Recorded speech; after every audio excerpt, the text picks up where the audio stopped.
انہوں نے اپنے ان بیانات کی نفی نہیں کی، یعنی وہ ابھی بھی ایک جگہ جو ہے وہ چھوڑنا چاہ رہے ہیں، تھوڑی سی سپیس چھوڑنا چاہ رہے ہیں، اور ظاہری بات ہے یہی سیاست ہوتی ہے۔ میں محسن راجہ صاحب کو سن رہا تھا سما کے پروگرام میں کہ فیض آباد دھرنے کے پیچھے جنرل ریٹائرڈ فیض حمید کا نام تھا، فوج کو چاہیے کہ وہ اپنا احتساب خود کرے، یعنی پاکستان کی فوج سے اس وقت یہ مطالبے چل رہے ہیں اور یہ ایک ایسے وقت پہ چل رہے ہیں جب فوج کے لیے ایک امتحان ہے۔ فوج ایک کلیئر میسج دے چکی ہے کہ فیض حمید اور باجوہ جو ہیں ان کے معاملے پہ نواز شریف صاحب پیچھے کیوں ہٹ گئے خود سے، کوئی تو میسج پہنچا ہوگا۔ اچھا، اس کے ساتھ ہی ساتھ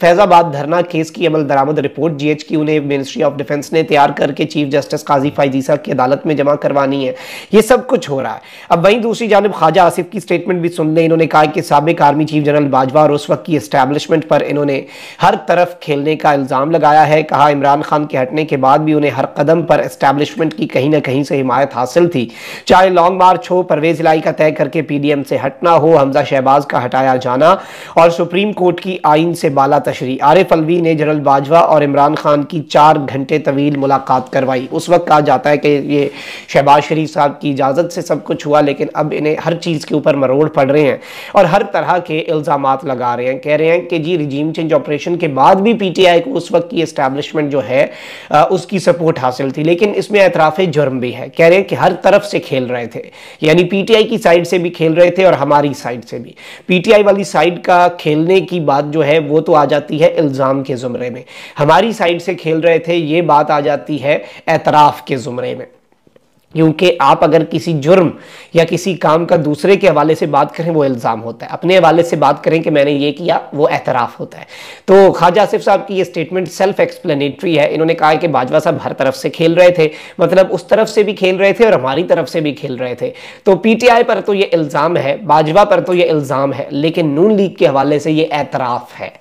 کہ آپ اسٹیبلشمنٹ جو ہے اس وقت کی اس کی گود میں تھے اور آپ اس اسٹیبلشمنٹ کی گود میں بیٹھ کے یہ سارے معاملات جو ہے یہ کر رہے تھے۔ اچھا، اب یہاں پر میں آپ کو یہ بتا دوں کہ اس میں یہ اب وہی بات ہے کہ کہہ رہے ہیں کہ چیئرمین پی ٹی آئی نے جو کچھ بھی کیا اس میں کسی نہ کسی سٹیج پر اسٹیبلشمنٹ کی طرف سے کوئی نہ کوئی ہمدردی شامل تھی اور سارے معاملات جو ہیں ان کے اندر اس وقت کی اسٹیبلشمنٹ تھی۔ تو یہ سب کچھ کیوں ہو رہا ہے؟ اور اب بوکھلاہٹ اس قدر ہے کہ عثمان ڈار صاحب جو ہیں انہوں نے کہا یا کہلوایا گیا جو بھی ہوا، انہوں نے کہا کہ 9 مئی کے واقعات کی تیاری جو ہے وہ زمان پارک میں ہوئی۔ محمود مولوی صاحب جو کہ طاقتوروں کے بہت قریب سمجھے جا رہے تھے پچھلے کچھ ہفتوں کے اندر اور وہ منحرف ہونے والوں میں بھی ابتدائی چند لوگوں میں سے تھے، استحکام پاکستان پارٹی کے روئے رواں اور اہم رہنما ہیں، انہوں نے کہا کہ جی 9 مئی کے واقعات کے حوالے سے میٹنگ ایوان صدر میں ہوئی، یعنی ایک شخص کہہ رہا ہے کہ زمان پارک میں میٹنگ ہوئی، ایک شخص کہہ رہا ہے کہ ایوان صدر میں میٹنگ ہوئی، جبکہ قرآن پاک پر ہاتھ رکھ کے فردوس شمیم نقوی صاحب نے ضرور یہ گواہی دی کہ ایسا کچھ بھی نہیں ہے۔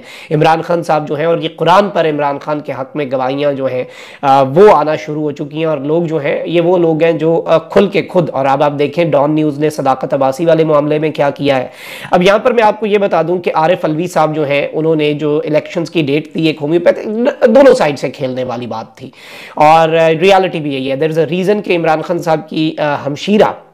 علیمہ خان صاحبہ نے عمران خان صاحب کا پیغام قوم کے سامنے رکھا کہ وہ عارف الوی صاحب کے کردار سے کوئی زیادہ مطمئن نہیں ہے، عارف الوی صاحب کے کردار سے کوئی خان صاحب خوش نہیں ہے، اور اس کے ساتھ یہ بھی خبر آئی کہ طاقتور جو ہیں انہوں نے یہ پیغام بھی بھیجا ہے کہ خان صاحب کچھ عرصے کے لیے سیاست سے پیچھے ہٹ جائیں، پی ٹی آئی کے لوگوں کے کیس بھی معاف ہو جائیں گے، کارکن بھی چھوٹ جائیں گے، انہیں بھی بچائیں، ان کا احساس کریں عمران خان صاحب، اور پی ٹی آئی کو الیکشن لڑنے کی اجازت بھی دے دی جائے گی، اس میں P T I clean sweep پھر بھی کر سکتی ہے۔ عمران خان صاحب اپنی رضامندی سے عارف الوی صاحب کو چیئرمین پی ٹی آئی بنا دیں۔ یہ سارے آپشنز جو ہیں یہ بھی خان صاحب کے سامنے رکھے گئے۔ اس کا جواب کیا ہوگا وہ بھی آپ کو پتا ہے، ایبسلیوٹلی ناٹ جو ہے وہ کہنے کی عادت جو ہے وہ خان صاحب کی بھی نہیں گئی، اور سننے کی عادت بس اگلوں کو ڈال لینی چاہیے جب وہ اس طرح کی آفرز کرتے ہیں۔ عارف الوی صاحب نے عمران خان صاحب کو کل ان کی سالگرہ پر مبارکباد دی، لیکن یہ ایک بڑی حوصلہ افزا سٹیٹمنٹ ہے پاکستان کی ریاست کے سربراہ کی طرف سے کہ عمران خان سے بڑا محب وطن نہیں دیکھا، وہ میرے لیڈر ہیں، وہ مالی طور پر ایماندار ہیں۔ یہ جو بات ہے کہ عمران خان صاحب فائنینشلی کرپٹ نہیں ہے، ان پر توشہ خانہ کیوں ہے، یہ سارے کیسز القادر کیوں ہیں، وہیں دوسری جانب ان سے بڑا محب وطن شخص میں نے نہیں دیکھا۔ یعنی عمران خان کو اس وقت ملک مخالف، ریاست مخالف، فوج مخالف، ملک کا باغی، بغاوت پر اکسانے والا ہر چیز جو ہے وہ ڈکلیئر کی جا رہی ہے، اور پاکستان کی فوج کے خلاف بغاوت کا ماسٹر مائنڈ جو ہے وہ former prime minister Imran Khan صاحب کو قرار دیا جا رہا ہے، لیکن اس سب میں آپ کے سامنے یہ بات کہاں پر کتنی درست ہے اور کیا معاملہ ہے، لیکن صدر صاحب کا یہ بیان بڑا امپورٹنٹ ہے۔ وہیں دوسری جانب پاکستان تحریک انصاف آفیشل نے ٹویٹ کیا ہے کہ عمران خان صاحب کے جو فنڈامنٹل بیسک ہیومن رائٹس ہیں وہ کنٹینیوسلی وائلیٹ ہو رہے ہیں، ان کی لگاتار خلاف ورزی ہو رہی ہے جیل میں۔ He is being kept in a small dark and dirty cell, انہیں ایک چھوٹے سے انتہائی وہاں پہ روشنی نہیں ہے، انتہائی وہاں پہ اندھیرا ہے اور انتہائی گندے سیل میں رکھا گیا، and he has no proper access to food, اور انہیں کھانے تک کا پراپر ایکسیس نہیں ہے، which is causing his weight loss, اور ان کا ویٹ لاس بہت تیزی سے ہو رہا ہے۔ All this because he stood for پاکستان's حقیقی آزادی۔ The courts must ensure this mockery of law doesn't continue, اور عدالتوں کو چاہیے کہ یہ قانون کا جو مذاق اڑایا جا رہا ہے اسے روکا جائے۔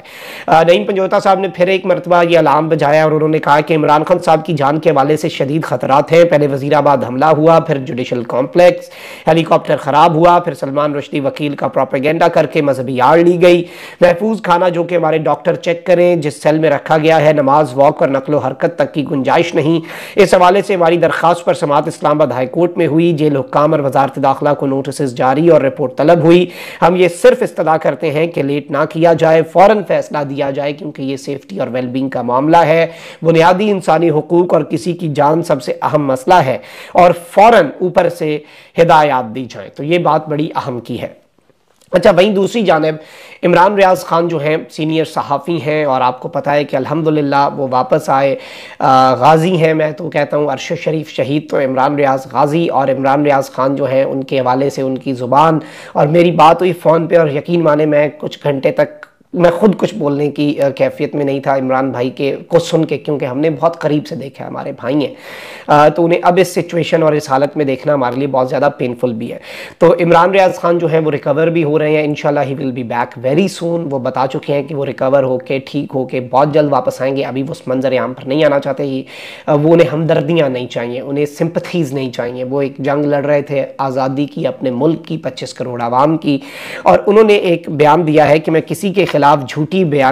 گواہی دے کر نہیں آیا بلکہ سرخرو ہو کر آیا ہوں۔ ظاہری بات ہے بے ایمانہ قسم کا تشدد، ٹارچر، ہر طرح کی چیزیں جو ہیں وہ سب کے اوپر کی جاتی ہیں۔ کچھ لوگ جو ہیں وہ ٹوٹ کر انٹرویوز اور بیانات ریکارڈ کروا دیتے ہیں، لیکن کچھ لوگ جو ہیں وہ اسے 140-44 دن تک برداشت کر کے بھی نہیں ٹوٹتے اور اسی طرح سے ڈٹے رہتے ہیں، اور وہ بتاتے ہیں کہ ٹکر کے لوگ کیا ہوتا ہے۔ اور وہی بات ہے کہ کچھ سر ایسے ہوتے ہیں، وہ سر کٹے ہوئے تو مل سکتے ہیں، سر جھکے ہوئے نہیں مل سکتے۔ وہ کٹ بھی جائیں تو وہ جھکتے نہیں ہیں۔ تو حاکم وقت جو ہوتا ہے اس کا خواب ہی رہ جاتا ہے کچھ سروں کو جھکانا، کچھ سر جو ہیں وہ جھکنے کے لیے بنے ہی نہیں ہوتے۔ اپنا بہت خیال رکھیں۔ اللہ نگہبان پاکستان۔